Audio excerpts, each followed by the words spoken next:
It started with the faint sound of footsteps. At first, Emma dismissed it as the old house settling into itself, wooden floors creaking under the weight of time. She had only moved in 2 weeks ago and was still getting used to the peculiarities of the century-old home. But tonight felt different. The clock on the mantel struck midnight, the chimes echoing in the silent living room. Emma was curled up on the couch, a steaming cup of tea in her hands. Outside, the wind howled, rattling the windows. She shivered and adjusted the blanket over her lap. Then she heard it again, the footsteps.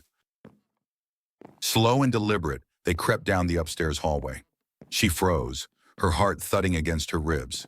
The tea in her hands trembled, spilling a little onto her wrist. It was too loud to be her imagination this time. "Hello," she called out, her voice unsteady. Silence. The hairs on the back of her neck prickled. She set the cup down and stood, every instinct screaming at her to stay where she was. But curiosity, or maybe fear, propelled her forward. She grabbed the flashlight from the kitchen counter and hesitated at the bottom of the staircase. "Is someone there?" she called again, louder this time. No response. She climbed the stairs, the flashlight beam shaking as she reached the top.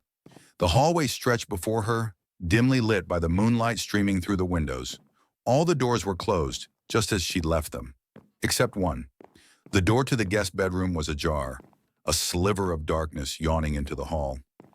Emma's breath hitched. She knew she had closed it earlier. She was sure of it. "Who's there?" she demanded, her voice cracking. The door creaked open further in response, as if beckoning her in. Her legs moved before her mind could stop them. She stepped inside, the air heavy and cold. The flashlight beam swept across the room, over the unmade bed, the old dresser, the cracked mirror hanging on the wall. Then she saw it. A shadow. It wasn't hers. It stood in the corner of the room, tall and hunched, its shape twisting unnaturally. The flashlight flickered, and Emma's blood ran cold. The shadow moved. Before she could scream, the door slammed shut behind her, plunging her into darkness. That's all for today. Let me know if you want to hear a part 2.